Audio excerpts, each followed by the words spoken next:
Okay, तो हम लोग कम्युनिकेशन में आगे बढ़ते हैं और लास्ट लेक्चर में हमने एम्पलीट्यूड मॉड्यूलेशन आपको बताया था, जिसमें हमने ये डिस्कस किया था कि एम्पलीट्यूड मॉड्यूलेशन वेव दिखता कैसा है इन टाइम डोमेन।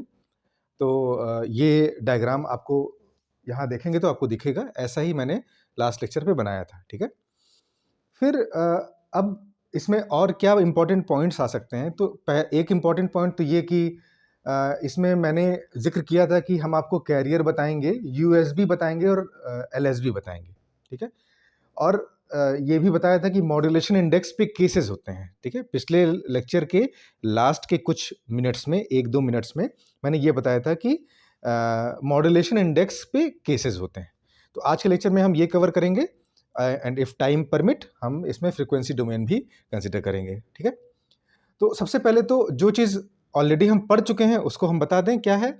ये वेव फॉर्म आप ऑलरेडी जानते हैं कैसे बना था, प्रीवियस वीडियो में जाएंगे, 5th लेक्चर में आप देख सकते हैं। ये टाइम डोमेन का रिप्रेजेंटेशन है, टाइम डोमेन रिप्रेजेंटेशन है एएम सिग्नल का, ठीक है। इसमें एएम सिग्नल में दिख रहा है कि S M T equal to V C cos 2 pi F C T plus M V C by 2 cos 2 pi F C plus F M into T plus M V C by 2 cos F C minus cos 2 pi, यहाँ 2 pi छूट रहा है, I am sorry, cos 2 pi F C minus F M into T. तो इसे हम लोग career कहते हैं, इसको अपर साइड बैंड कहते हैं, इसको लोअर साइड बैंड कहते हैं। अपर साइड बैंड में आप याद रखिएगा कि जब कभी भी एफ सी प्लस एफ एम या omega c plus omega m plus का टर्म आ रहा है तो उस टर्म को हम लोग अपर साइड बैंड कहते हैं, और जिसमें एफ सी माइनस एफ एम आता है उसे हम लोग लोअर साइड बैंड कहते हैं, या omega C minus omega M आता है तो उसको हम लोग लोअर साइड बैंड कहते हैं, ठीक है। एक और इम्पॉर्टेंट चीज़ यहाँ पे पॉइंट आउट कर दें कि हम जो भी एक्सप्लेनेशन कर रहे हैं उसमें हम टोन मॉड्यूलेशन का जिक्र कर रहे हैं, ठीक है। Single tone modulation, single tone modulation क्या है और मल्टी टोन मॉड्यूलेशन क्या है, और इस तरह से और भी इस तरह की मॉड्यूलेशन स्कीम्स में और आगे क्या क्या हो सकता है। टोन मॉड्यूलेशन का मतलब है कि हम मैसेज सिग्नल को एक फिक्स रखें, ठीक है। एम क्या था, एम टी बराबर V M cos 2 pi omega M T था, V M cos 2 pi F M T था। तो उसमें एफ एम देखिए, एफ एम मतलब एक सिंगुलर फ्रिक्वेंसी। जब कभी भी एक सिंगुलर फ्रिक्वेंसी होती है तो उसको हम लोग सिंगल टोन कहते हैं। अगर हमारे पास बहुत सारे फ्रिक्वेंसीज हों, मैसेज के रूप में हों, जैसे F M 1, F M 2, F M 3 करते हुए बहुत सारे सिग्नल्स एडअप होके मॉड्यूलेशन में पार्टिसिपेट करते हैं तो उसे मल्टी टोन मॉड्यूलेशन कहते हैं। तो हम यहाँ पर जो एक्सप्लेनेशन कर रहे हैं वो सिंगल टोन मॉड्यूलेशन का है, ठीक है। और अभी जब हम लोग न्यूमेरिकल पे आएंगे आगे के फ्यूचर लेक्चर्स में तो आपको मल्टी टोन के भी न्यूमेरिकल्स कराएंगे, ठीक है। तो ये इसे हम लोग टोन मॉड्यूलेशन कहते हैं, ठीक है। टोन मतलब होता है आवाज़, फ्रीक्वेंसी। तो अगर सपोज करिए कि आप हारमोनियम पे या किसी गिटार पर आप सिंगल एक बटन, एक की प्रेस करते हैं तो उससे एक ही आवाज़ निकलती है ना, ठीक है, या निकलती है। सिंगल प्रेस पे सिंगल, तो सिंगल टोन हो गया। और अगर हम कोई गाना बजाते हैं या कोई पूरा सुर निकालते हैं तो उसमें मल्टी टोन होता है, उसमें बहुत सारे टोन्स आ जाते हैं, ठीक है। तो हम अभी सिंगल टोन मॉड्यूलेशन की बात कर रहे हैं, ठीक है। अब यहां से मुझे लगता है आपको क्लियर हो रहा होगा। फिर हम आते हैं मॉड्यूलेशन इंडेक्स पे। इसके 4 केसेस पॉसिबल होते हैं। एम का फॉर्मूला बताया था V M by V C, और इसका एक और फॉर्मूला बताया था V max minus V min upon V max plus V min. V max V min क्या होता है आप पिछले लेक्चर में देख लीजिएगा। इसके टोटल 4 केसेस होते हैं। एम की वैल्यू या तो 0 के इक्वल हो, या तो 0 से 1 के बीच में हो, या तो 1 के इक्वल हो, या तो 1 से बड़ी हो, ठीक है। तो टोटल 4 केसेस पॉसिबल हैं। अगर m की वैल्यू 0 होती है तो उसको अनमॉड्यूलेशन कहते हैं या नो मॉड्यूलेशन कहते हैं, ठीक, उसमें कोई मॉड्यूलेशन नहीं हुआ। अगर m की वैल्यू 0 से 1 के बीच में होती है तो उसे अंडर मॉड्यूलेशन कहते हैं, ठीक है। इसका नाम ही होता है अंडर मॉड्यूलेशन। जनरली जितने प्रैक्टिकल सिस्टम्स होते हैं वो अंडर मॉड्यूलेशन के केस के अंडर आते हैं, ठीक है। फिर आते हैं m इक्वल टू 1, इसे कहते हैं perfect modulation. Perfect modulation ideal modulation होता है। यूजुअली साधारणतया ये चीज़ जो परफेक्ट मॉड्यूलेशन है ये हम लोग अचीव नहीं कर पाते, लेकिन अगर अचीव कर लें, किसी भी तरीके से अचीव कर लें तो ये इसमें पावर सेविंग हमारी बेस्ट रहेगी, ठीक है। लास्ट वाला है m ग्रेटर देन 1, जिसको हम लोग कहते हैं over modulation, see over modulation. Over modulation highly undesired होता है, ठीक है। तो यहां पे मैंने मार्क कर दिया कि इट इज हाईली अनडिजायर्ड, ठीक है। ओवर मॉड्यूलेशन नहीं होना चाहिए। अगर ओवर मॉड्यूलेशन से आपने मॉड्यूलेशन करके सिग्नल को एंटीना से भेज दिया, तो जब वो रिसीवर पे पहुंचेगा और जहां डीमॉड्यूलेशन प्रोसेस होता है, जब डीमॉड्यूलेशन होगा, तो वहां पे यदि इन्वेलप डिटेक्टर लगा है या कोई भी डिटेक्टर लगा हुआ है, वो मैसेज को, ओरिजिनल मैसेज को हम डिटेक्ट नहीं कर पाएंगे, ठीक है। ओरिजिनल मैसेज को डिटेक्ट नहीं कर पाएंगे। इसका सेंस क्या है? सेंस ये कि ओरिजिनल मैसेज जो हमने लिया था, जिसको एम ऑफ टी कह रहे थे, वो वापस से मिल नहीं सकेगा, ठीक है। उसमें डिस्टॉर्शन आ जाएगा। तो मैंने यहां लिख दिया कि वो, उसे हम लोग डिस्टॉर्शन कहेंगे, ठीक। तो ये अनडिजायर्ड केस होता है। तो आते हैं फर्स्ट केस में। फर्स्ट केस में वेव फॉर्म से देखिए क्लियर हो रहा होगा कि इसमें जो वेव फॉर्म मैंने ड्रॉ किया है एएम सिग्नल का, वो एकदम कैरियर से मैच कर रहा है। इसका मतलब मैसेज का पार्ट ही नहीं है। तो कैरियर सिग्नल ऐसे ही कैरियर सिग्नल एंटीना से, ट्रांसमिटिंग एंटीना से ट्रांसमिट हो रहा है। तो इसमें कोई भी मैसेज नहीं है, इसलिए हम कहेंगे ये अनमॉड्यूलेशन है, ठीक है। एम की वैल्यू 0 से 1 के बीच में है, तो ये देखिए इसमें हम कह सकते हैं कि कैरियर सिग्नल का एम्पलीट्यूड मैसेज के अकॉर्डिंग वेरी हो रहा है। तो ये जो सिग्नल दिख रहा है, जो मैंने कल एग्जाम्पल में आपको दिखाया था लास्ट लेक्चर में, वो यही है, ठीक है। इसकी कंडीशन ये है कि m 0 से 1 के बीच में होता है। तो इसका सेंस ये निकला कि अगर m की वैल्यू 1 से छोटी है, तो इसका this implies Vm is less than Vc। Vm is less than Vc, ठीक। कहने का मतलब क्या हुआ कि अगर मैसेज का एम्पलीट्यूड कैरियर के एम्पलीट्यूड से कम है, तो हम ऐसे मॉड्यूलेशन को क्या कहेंगे? अंडर मॉड्यूलेशन, ठीक है। अगर मैसेज का एम्पलीट्यूड 0 हो जा रहा है, तो उसे क्या कहेंगे? अनमॉड्यूलेशन, ठीक है। अगर मैसेज का एम्पलीट्यूड कैरियर के एम्पलीट्यूड के बराबर हो जा रहा है, Vm is equal to Vc हो जा रहा है, जिसको हम m इक्वल टू 1 भी कह सकते हैं, तो उसे क्या कहेंगे? Perfect modulation. और अगर Vm की वैल्यू Vc से ज्यादा हो जा रही है, मतलब मैसेज का एम्पलीट्यूड कैरियर के एम्पलीट्यूड से बड़ा हो जाए, तो उसे कहेंगे ओवर मॉड्यूलेशन, ठीक है। तो अनमॉड्यूलेशन, अंडर मॉड्यूलेशन, परफेक्ट मॉड्यूलेशन और ओवर मॉड्यूलेशन, ये 4 केसेस पॉसिबल होते हैं।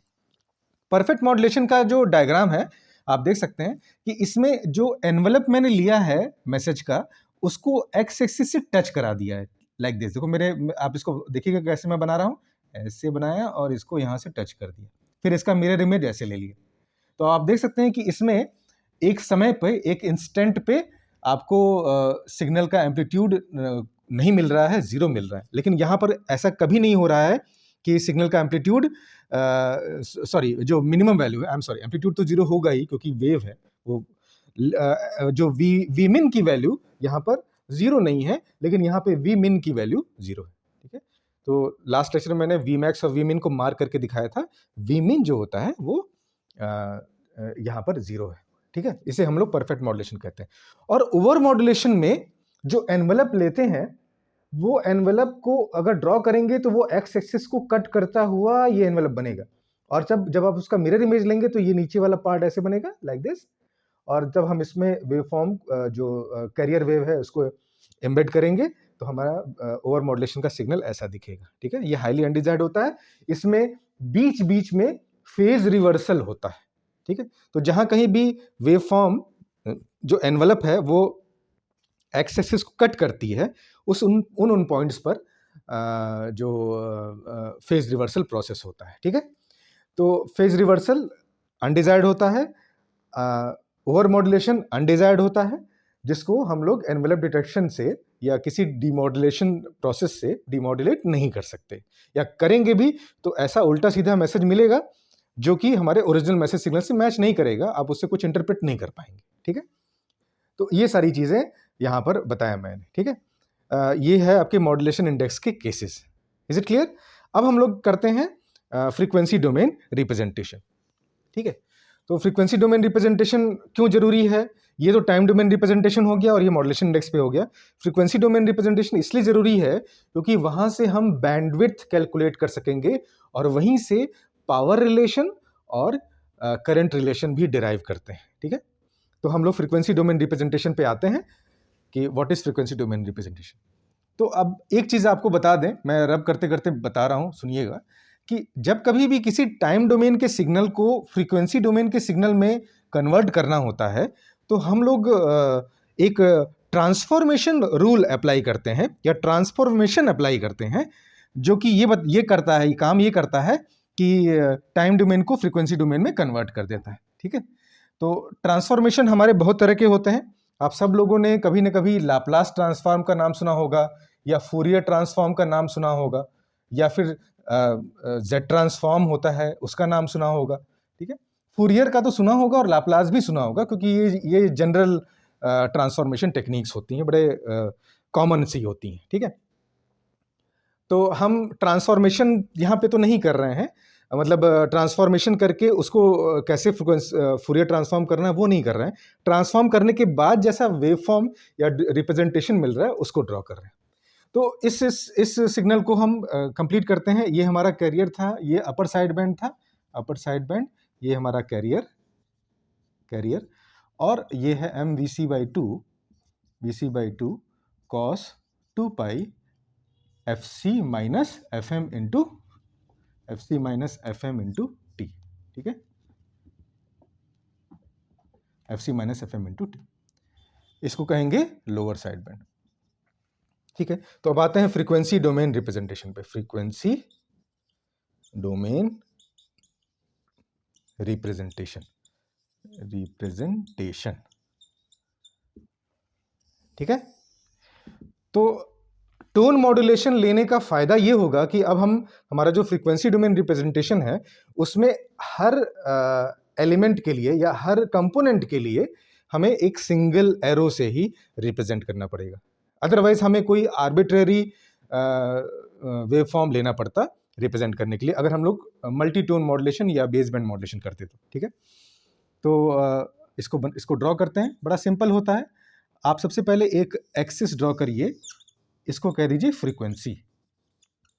ठीक, फिर आप सबसे पहले एक बीचों बीच एक बड़ा सा एरो बनाइए, ऐसे बीचों बीच। ठीक है, इसको मार्क कर दीजिए, इसको लिख दीजिए एफ सी। अब इसमें एफ एम ऐड कर दीजिए, तो इसे लिख दीजिए एफ सी प्लस एफ एम, और इसमें से एफ एम सब्ट्रैक्ट कर दीजिए, तो यहां मार्क कर दीजिए एफ सी माइनस एफ एम।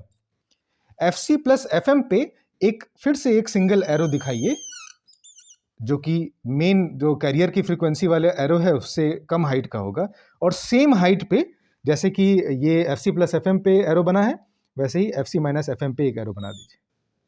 ठीक है, इस कंपोनेंट को हम लोग कहेंगे लोअर साइड बैंड।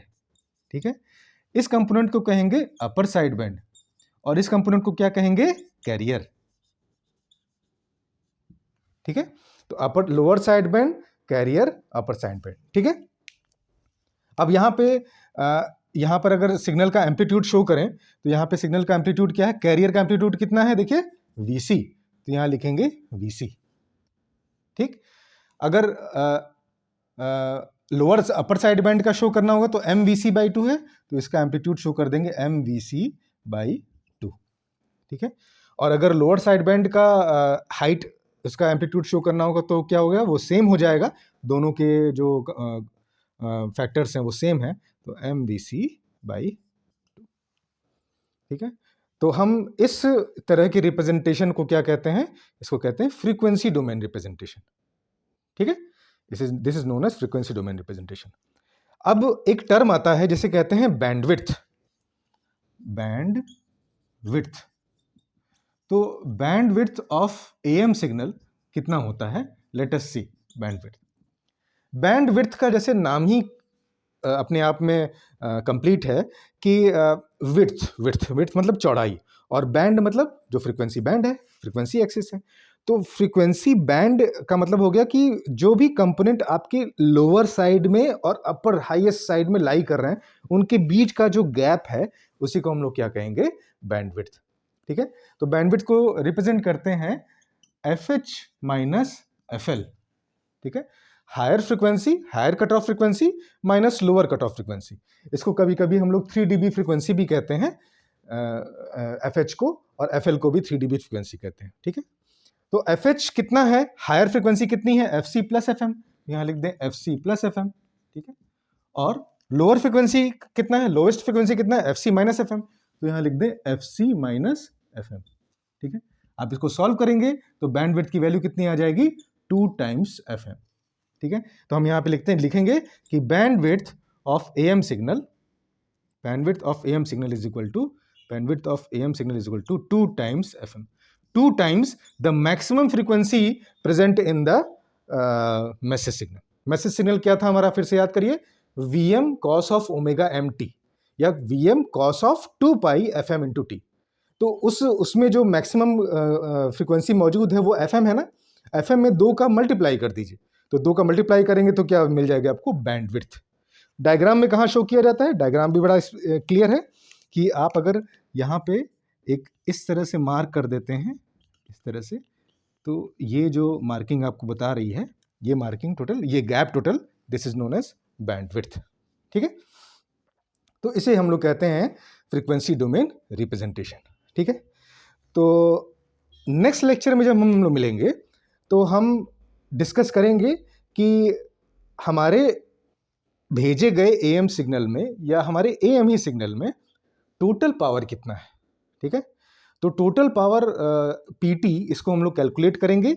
अब वहाँ पे मॉड्यूलेशन इंडेक्स का रोल आ जाएगा। क्यों?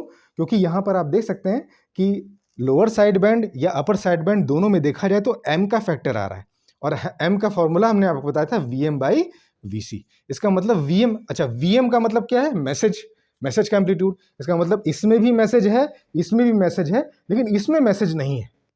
ठीक है, बीच में कैरियर में मैसेज नहीं है, इसमें भी मैसेज है और इसमें भी मैसेज है। मतलब लोअर साइड बैंड और अपर साइड बैंड में ही मैसेज होता है, कैरियर में मैसेज नहीं होता।